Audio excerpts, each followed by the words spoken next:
권미란의 인사이드 아웃, 아름아름 스몰캡, 스몰캡을 잘 아는 리서치 아름의 우휘랑 연구원입니다. 연구원님 안녕하세요. 네, 안녕하세요. 네, 오늘 주제 화면으로 확인하시죠. 2024 갑진년 새해 비상할 유망 종목 뉴 테크놀로지 나노, XR, 하이퍼 오토메이션.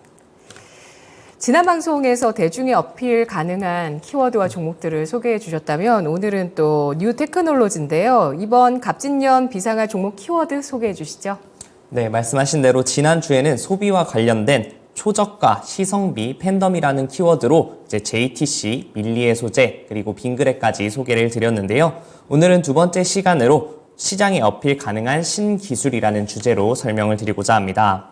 우리나라 주식 투자자들은 이제 특히 빠르게 많이 벌고 싶어 하는 성향이 굉장히 강하다고 볼 수 있고요. 이런 부분을 야수의 심장이라고도 표현을 하죠. 하여튼 이런 분들이 많기 때문에 이에 따라서 2023년 하반기에는 초전도체라는 테마를 통해서 3배, 4배 오른 종목도 굉장히 많고 이제 테마를 따라서 가시는 분들이 굉장히 많다고 볼 수 있습니다. 그러나 이러한 신기술 테마주는 기대감으로 상승을 했기 때문에 다시 제자리로 돌아오게 되는데요. 진정한 신기술 사업이라면 상용화가 이루어지면서 실제 실적이 나와야 합니다. 그렇기 때문에 신기술 사업 중에서 실적이 동반되는 키워드를 이제 가져왔고 이에 대한 나노, XR, 하이퍼 오토메이션 관련해서 소개드리도록 하겠습니다.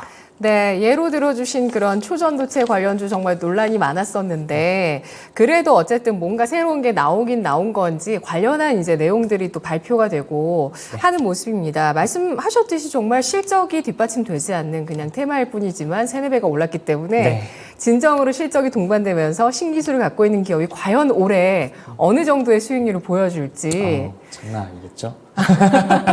사실 기대를 하기는 좀 그런 게 그동안 뭐 스몰캡 진짜 좀 간간히 이제 좀 잘 가는 실적 동반한 종목들이 분명히 있었지만 맞습니다. 또 예전 같았으면 다 올라가거든요. 네. 아시죠? 그렇죠. 다 올라갔거든요, 네. 예전엔. 근데 그만큼은 아니어서 올해는 과연 어떤 분위기일지 궁금합니다. 네.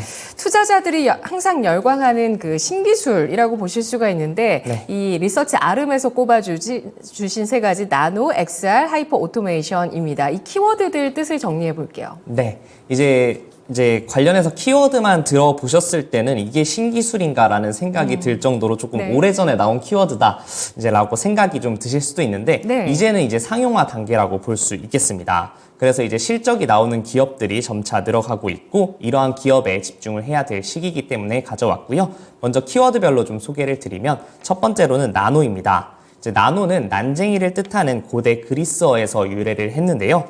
단위는 10억 분의 1미터로서 사람 머리카락 굵기의 한 10만 분의 1 정도로 정말 눈에 보이지 않을 정도로 작은 수준이라고 볼 수 있겠습니다.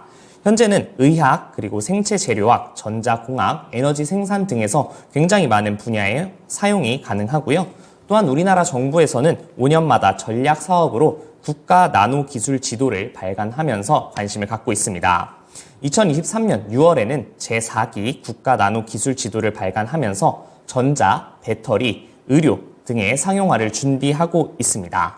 이제 두 번째로는 XR입니다. XR은 Extended Reality의 약자로 확장현실이라는 뜻이고요. 2023년 7월 비전 프로를 애플에서 비전 프로를 공개한 이후에 XR에 대한 시장이 개화되고 있다라고 생각이 드는데요. 애플은 이를 공간 컴퓨팅이라고도 표현을 했고 현실과 가상현실을 혼합한 혼합현실이다라고도 표현을 했고 설명을 했습니다. 그래서 애플은 이제 24년 2월 비전 프로를 출시할 예정임에 따라서 XR 시장에 대한 관심은 점차 증폭될 것으로 예상이 되고 이제 삼성전자 등도 준비를 하면서 XR 기기의 출하량은 2023년 920만 대, 24년 1600만 대, 27년 7500만 대까지 증가할 것으로 전망되고 있습니다. 이제 세 번째로는 하이퍼 오토메이션인데요. 하이퍼 오토메이션이란 조직의 자동화 역량을 확장하는 데 사용되는 고급 기술 인프라로 이미 자동화된 프로세스를 더욱 자동화하면서 개별적 투입 이상의 비즈니스 운영을 수행한다라고 이제 명명할 수 있는데 조금 어려울 수 있지만 일종의 효율을 굉장히 최대로 극대화한다라고 생각을 하시면 될 것 같습니다. 최근에는 로보틱 처리 자동화, 그리고 챗봇, 광학 문자 인식, AI 등을 통해서 기업 비즈니스 프로세스의 최적화가 이루어지고 있는 상태이기 때문에 이러한 키워드를 집중해야 된다라고 설명드리고 싶습니다. 네, 이 세 가지 기술이 올해 본격적으로 상용화에 들어가는 기술이라고 꼽아주셨는데요. 그 가운데서 나노부터 살펴보겠습니다. 나노 키워드에 해당하는 종목, 어떤 종목인지 알아보고요. 주목해야 되는 이유와 또 재무 상황까지 분석해 주시죠. 네, 첫 번째로 소개해드릴 기업은 나노의 나노브릭입니다. 이제 키워드에 잘 맞춰서 기업 네이밍을 잘 했다고 생각하는 기업인데요. 네. 이제 나노브릭은 나노 신소재 전문 기업으로 2007년에 설립되어서 기술 성장 기업 특례를 통해서 2019년에 코스닥 상장했습니다. 이제 매출액은 세 가지로 나눠볼 수 있는데요. 첫 번째는 위조 방지 보안 소재 및 핵산 추출 바이오 소재 등의 소재 사업부가 있고요. 그리고 위조 방지 보안 응용 제품인 응용 제품 이렇게 있고, 세 번째로는 임대 등의 기타 매출을 볼 수 있습니다. 이제 나노브릭의 차별점이라고 본다면 기능성 나노 신소재를 개발해서 양산할 수 있는 액티브 나노 플랫폼을 보유하고 있는 것인데요. 2023년에 양산 준비를 마친 디스플레이 소재 고객사 확보 시에는 주가가 다시 한번 재평가되지 않을까 하는 기대감이 나오고 있습니다. 이제 앞서서 제가 기술 성장 기업으로 상장했다라고 소개를 드렸는데, 이렇게 기술 성장 기업으로 상장했다 하면은 이제 실적을 통해서 상장 폐지나 또 관리 종목에 들어가면 어쩌지 하는 생각이 굉장히 많이 드실 수 있습니다. 이제 나노브릭 같은 경우에는 2024년에 매출액 30억 원 미만 또는 자기 자본 50% 이상의 법인세 차감 전 계속 사업 손실이 발생하면은 이제 관리 종목으로 지정될 가능성이 있는데요. 그럼에도 불구하고 이미 상용화를 마친 보안 그리고 바이오 소재를 통해서 지난 5개년간 연간 최소 매출액이 70억 원이었으며 2023년 3월에 공장 부지 토지 재평가를 통해서 자본 확충이 성공됐고, 그리고 2022년에서 2023년까지의 적자폭은 디스플레이 소재 상용화를 위한 R&D 비용이었다는 점을 고려해 볼 때 이제 향후 관리 종목까지 지정될 가능성은 굉장히 낮다고 판단이 됩니다. 2023년의 매출액은 2022년 71억 대비 4억 감소한 67억 원 달성할 것으로 예상이 되고, 영업 적자 또한 예상이 되나 지속될 것으로 예상되나 2024년부터는 2023년 대비 매출액의 큰 폭 성장 그리고 영업 흑자 전환까지 이루어질 것으로 예상하고 있습니다. 또한 2023년 3분기 기준으로 자산은 290억 원, 부채는 157억 원이며 부채 비율은 116% 정도이나 2022년 말 기준으로 보았을 때 부채 비율이 177%까지 달성했던 시기를 생각해 보면은 이제 재무 구조도 굉장히 안정적으로 유지되고 있으며 부채 비율도 점차 줄어드는 중이기 때문에 긍정적으로 볼 수 있겠습니다. 게다가 이제 부채 비율은 100%에 근접하는 부분이 이제 일반 기업의 평균 수준이기 때문에 이런 부분에 봤을 때는 문제가 없다라고 판단이 됩니다. 지난 2020년에 영업이익 1억 원을 냈다가 매년 적자를 보였습니다. 그런데 이렇게 R&D를 잘 마치고 디스플레이 관련해서 남아있는 건 이제 또 본격적인 수주가 될 텐데요. 올해 새해 들어서 이 기업이 턴어라운드 할 수 있는 전망을 해주셨습니다. 대만에서 전자잉크를 독점하고 있다고 합니다. 그런데 이 나노브릭이 이 전자잉크 쪽으로 독자 개발을 하면서 시장 진입이 가능한 상황이라고 하는데, 시장 현황 과 기술력 알아볼까요? 네, 맞습니다. 이제 전자잉크나 전자종이라는 부분 좀 생소할 수 있는데요. 네. 이제 전자종이라고 불리는 ESL의 원재료인 전자잉크는 전 세계적으로 말씀하신 대로 대만의 이잉크 홀딩스라는 기업이 사실상 독점하고 있습니다. 이제 나노브릭은 세계 최초로 광결정을 이용한 풀컬러 전자잉크 및 전자종이인 이스킨을 독자적으로 개발하면서 ESL 모듈에 적용을 성공했습니다. 이로써 이 잉크 홀딩스가 독점하고 있던 시장에 진입을 할 수 있는 상황인데요. 말씀드렸던 이 스킨은 경쟁사 제품 대비해서 한 두 가지 강점이 있습니다. 첫 번째로는 다양한 색상을 할 수 있고, 두 번째로는 대면적 구현의 강점이 있는데요. 그러나 이제 단점으로 불린다면 이제 시인성이 조금 떨어진다라는 부분이 있습니다. 그럼에도 이제 불구하고 글로벌 ESL 제조 기업들과 사업 제휴를 하면서 이러한 단점을 계속 보완하면서 상용화에 임박한 상태라고 볼 수 있고요.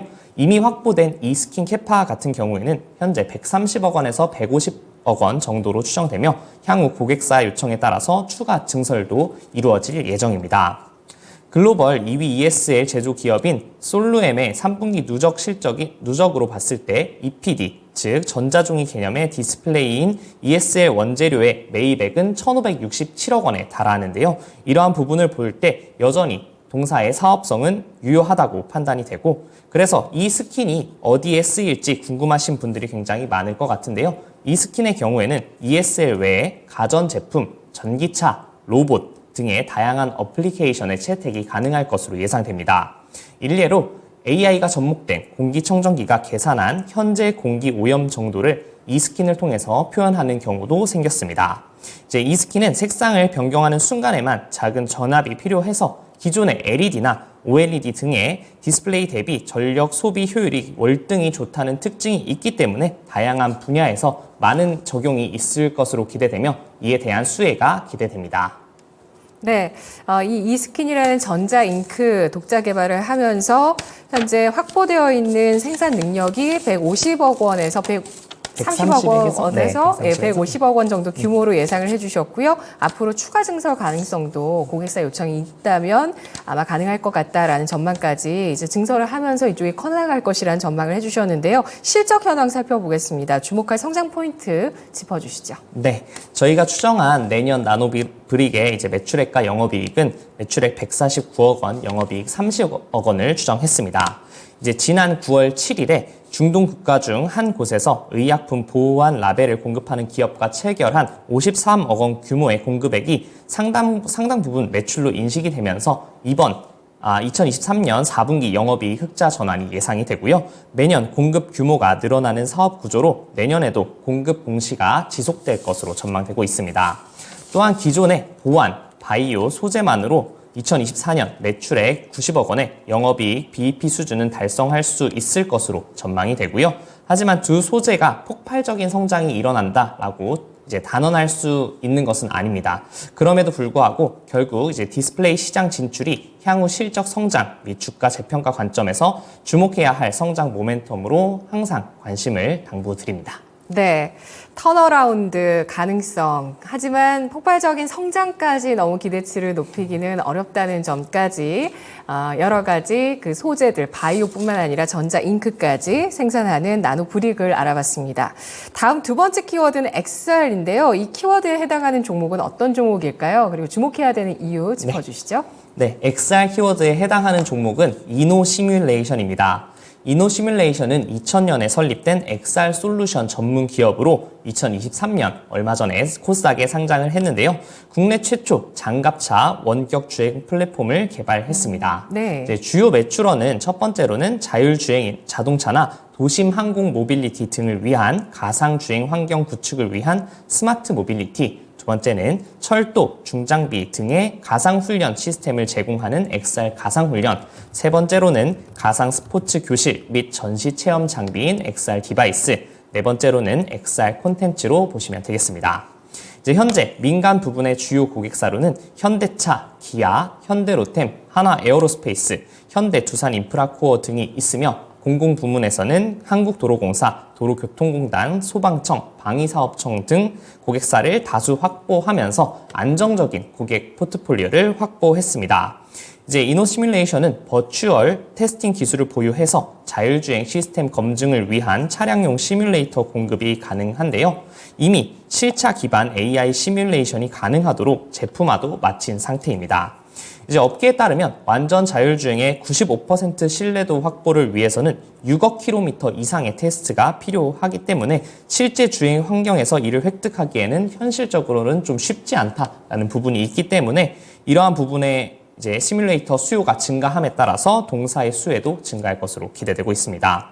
특히 2023년 3분기 기준 동사의 자산은 516억 원, 부채는 259억 원으로 부채 비율은 100%로 굉장히 양호한 상태이며 내년 흑자 전환을 통한 실적 확보도 기대되고 있습니다. 네, 양호한 재무 구조 그리고 매출이 크지는 않고요. 영업 손실이 나오고 있지만 적자도 크지 않은 그런 모습입니다. 국내 최초 장갑차 원격 주행 플랫폼을 개발한 이노 시뮬레이션 알아보고 있는데요. 심해져가는 인구 감소세 속에서 국방에서도 무인화 필요성이 가능성이 제기가 되고 있습니다. 무인 원격 주행 플랫폼 기술이 고도화되고 있다고 하는데 기술력 알아볼까요? 네.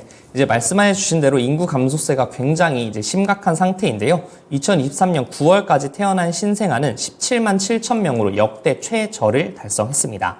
이제 23년 4분기에는 사상 처음으로 출산율이 0.6명대까지 떨어질 수도 있다라는 가능성이 보고된 상황인데요.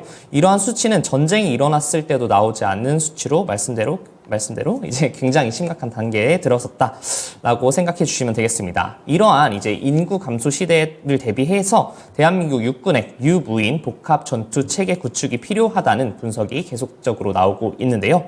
국내 특수한 환경 외에도 이번 러우 전쟁 그리고 이스라엘 하마스 전쟁에서 무인기 활용이 확대되고 있다는 점도 고려해 볼 만합니다. 이제 실제로 이스라엘에서는 중형 무인 로봇인 중형 무인 로봇 전투 차량까지 관측되고 이제 이미 무인 전쟁 시대라고 봐도 무방한 상황이라고 볼 수 있겠고요. 네. 이제 이노 시뮬레이션 같은 경우에는 시뮬레이션 같은 경우에는 국내 최초 중장비 무인 원격 주행 스테이션을 구현한 기업으로 3,000km 원격지에서 시연한 경험까지 있습니다. 이러한 기술 고도화를 통해서 육군에서 필요할 기술로 장갑차 원격 주행 시스템 플랫폼도 개발을 했고 향후 관련 기술 고도화에 대한 지속적인 관심이 필요하다는 판단입니다. 네, XR 영역인데 이 방산 쪽에 걸쳐 있다는 점이 굉장히 또 매력적인 기업입니다. 맞습니다. 방산 지난해 큰 성장을 했잖아요. 글로벌 고객사들도 많이 확보를 했고 수주가 많이 이어졌습니다. 이런 가운데 또 이노 시뮬레이션의 수혜도 예상된다고 하셨는데요. 실적 전망해 볼까요? 네, 이제 지난 12월에 한화 에어로스페이스가 폴란드 군비청과 K9 자주포 등을 추가로 수출하는 3조 4천억 원 규모의 2차 실행 계약을 체결했다라고 공시를 했습니다. 전방 고객사가 무기를 판매하면서 시뮬레이터도 같이 공급되는 구조로 향후 동사 수주에도 굉장히 긍정적인 소식이다라고 판단이 되고요. 시뮬레이터 제작을 위해서는 주요 방산 기업들로부터 기밀에 가까운 정보를 공유받아야 하기 때문에 신규 경쟁사 진입이 굉장히 어렵다라는 특징이 있습니다. 이제 이노 시뮬레이터 같은 경우에는 K9 시뮬레이터 노르웨이 수출, 그리고 T50, FA50 시뮬레이터 이라크 수출, 그리고 K 계열 전차 전술 훈련 시뮬레이터 개발 및 납품 레퍼런스를 보유하고 있기 때문에 내년에 실적 성장이 기대됩니다. 이제 말씀하신 24년 동사의 영업 실적은 매출액 330억 원, 그리고 영업이익 36억 원으로 전년 동기 대비 각각 47.3%, 그리고 영업이익은 흑자 전환할 것으로 기대되고 있으며 내년 전방 산업 호황에 따른 턴어라운드가 기대되고 방산, 자율주행, XR, 무인 원격 제어 등 다양한 주제로 주가가 재평가될 모멘텀도 확보한 것이 특징입니다. 네, 비즈니스 트렌드를 저희가 지난주에 알아보았었는데 이때 방산 분야가 이루어질 것 같지 않았던 그 세계 4강의 꿈을 이뤘다. 월드컵 생각이 날 정도로 굉장히 좀 뿌듯했던 쪽이었는데 이쪽에 경제적 혜자까지 갖고 있습니다. 영업 기밀이 오갈 수 있는 분야에 또 있기 때문에 이노 시뮬레이션이 또 경제적 혜자까지 있다는 부분 확인을 해봤고요. 마지막 키워드는 하이퍼 오토메이션 알아보도록 하겠습니다. 하이퍼 오토메이션 어떤 키워드인가요? 네. 하이퍼 오토메이션에 해당되는 종목은 인지소프트입니다. 인지소프트는 AI 기술과 광학 문자 인식 기술인 OCR을 보유한 이미지 기반의 솔루션 사업을 제공하고 있는데요. 2000년에 설립됐으며 2010년에 코스닥 상장했습니다. 이외에도 로봇 처리 자동화인 RPA 그리고 클라우드 서비스 사업을 영위하고 있고요. 현재 주요 고객사는 국내 금융기관으로 이미지 시스템 점유율에서 1위를 차지하고 있습니다. 주요 사업 부문은 소프트웨어 솔루션 그리고 유지 보수로 구분을 할 수 있는데요. 소프트웨어 솔루션 부문은 이미지 프로세싱 시스템 그리고 AI OCR, AI OSP, 디지털 창구 시스템, 비대면 본인 확인 그리고 아웃도어 세일즈 솔루션 사업을 영위하고 있습니다. 소프트웨어 로봇인 RPA 그리고 클라우드형 서비스인 Q 서비스로 사업을 확장하고 있고요. 유지 보수 사업은 프로젝트를 신규 구축한 이후 유지 보수를 통한 추가 매출이 발생하는 구조입니다. 2023년 기준으로는 매출 비중 소프트웨어 솔루션은 74%, 유지 보수 36%로 추정되며 2023년 3분기 기준 동사의 자산은 624억 원, 부채는 83억 원으로 부채 비율은 15%로 건전한 재무 상태를 가졌다고 볼 수 있겠습니다. 2024년에는 매출액 증가도 있지만 영업이익 개선이 뚜렷하게 나타날 전망입니다. 네, 하이퍼 오토메이션 하면 조직의 자동화 역량을 강화하는 기술이라고 보실 수가 있는데요. 그러한 기업으로 인지소프트 소개를 해주셨고 또 주요한 부분에서 이미지 시스템 점유율 1위 기록하고 네, 있다라고 설명을 해주셨는데요. 이 인지소프트의 이미지 시스템 이것이 이 공공금융기관의 디지털화와 비대면화의 필수적인 기술이라고 합니다. 이 기술과 산업에 대한 전망까지 확인해 볼까요? 네, 이제 말씀드렸다시피 인지소프트의 핵심 기술은 이제 계약서나 신청서, 그리고 어음, 신분증 등 다양한 형태의 문서를 이미지화해서 OCR 기술로 텍스트를 추출해서 데이터화하고 이를 분류하는 것인데요. 금융이나 법무, 세무, 의료기관 등에서는 아직도 수십만 건의 종이 문서가 매일 발생하는데 동사의 이미지 시스템은 매일 쌓이는 종이 문서를 디지털화할 수 있게 해주며 이를 간단한 검색을 통해서 조회할 수 있다는 장점이 있습니다. 이제 인지소프트가 영위하는 사업은 공공기관, 금융기관의 디지털화 그리고 비대면 전환에 필수적이며 단순 반복 업무 감소로 인건비를 감소시켜줄 뿐만 아니라 업무 효율을 굉장히 극대화할 수 있을 것으로 예상됩니다. 디지털화를 통해서 페이퍼리스 정책이 금융권 전반으로 확산되고 있으며 동사의 이미지 시스템은 1금융권과 2금융권을 가리지 않고 공급되고 있기 때문에 지속적인 수혜를 받을 것으로 기대됩니다. 네. 인지소프트가 클라우드 서비스도 하고 있다고 합니다. RPA라는 서비스라고 하는데요. 고성장 전망된다고요? 네, 맞습니다. 이제 동사의 클라우드형 서비스는 기존 제품 대비 구축 기간이 굉장히 짧고 가격적인 면에서 경쟁력이 있는데요. 클라우드형 서비스로의 전환은 유지보수 매출 증가로 이어지며 성장 동력으로 작용될 것으로 판단되고 있습니다. RPA는 하드웨어 로봇이 아닌 소프트웨어 로봇으로 단순 반복 업무를 실수 없이 처리해주면서 현재 시중은행은 대부분 외산 RPA를 사용하고 있는데요.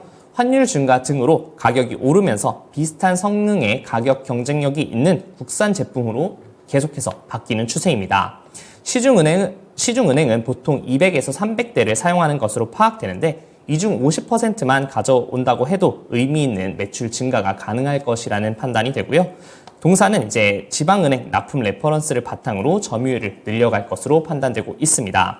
현재 시가총액은 K뱅크 지분가치 139억 원, 우수한 그리고 우수한 재무구조 및 수익성을 고려해 볼 때 동종 AI 기업 대비해서 저평가를 받고 있다고 판단이 되고요. IFRS 연결 기준 24년 동사의 영업 실적은 매출액 279억 원, 영업이익 66억 원으로 전년 동기 대비 각각 20.3% 그리고 111.4% 증가할 것으로 추정됩니다. 이제 올해 같은 경우에는 작년 같은 경우 클라우드 서비스의 경상 연구 개발비를 통해서 영업이익이 소폭 감소했으나 2024년에는 안정적인 기존 사업을 바탕으로 Q 서비스와 RPA가 성장을 견인할 전망입니다. 네, 현재 찍히고 있는 실적 기준으로 또 영업 마진을 봤을 때도 굉장히 저평가되어 있다는 생각이 듭니다. 여러분들께서도 한번 재무구조 보시고 계산을 한번 해보세요. 한 자릿수, 두 자릿수 될까 말까 정도의 네. 그런 기업인데요. 투자자들이 항상 열광하는 신기술 관련 기업들 알아봤습니다. 투자 포인트 4가지 총정리해볼까요? 네. 첫 번째로 소개해드렸지만 이제 실제로 실적이 나오면서 상용화되는 신기술에 집중을 해야 된다는 생각이고요. 첫 번째로 소개해드렸던 나노브릭은 국내 유일의 전기 색가 변소재 필름화 및 양산 라인 구축을 완료했으며 세계 최초 광결정 이용 풀컬러 전자잉크를 개발해서 ESL 모듈화 등 이제 기술을 확보했고 이를 통해서 디스플레이 모멘텀까지 이제 기대가 된다라고 볼 수 있겠습니다. 두 번째로는 이노 시뮬레이션인데요. 디지털 트윈 기반으로 XR 기술을 확보했고 B2B와 B2G 매출만으로 흑자 전환과 증익이 가능한 몇 안 되는 기업이라고 보시면 되겠습니다. 버추얼 테스팅 기술을 보유해서 자율주행 시스템 검증을 위한 차량용 시뮬레이터를 공급하고 국내 최초 장갑차 원격 주행 플랫폼을 개발했습니다. 이제 전술 훈련 시뮬레이터 등을 굉장히 많이 개발하면서 노르웨이와 이라크 등에 수출을 했고 국방 산업 수주 증가로 수혜를 같이 볼 것으로 전망되고 있습니다.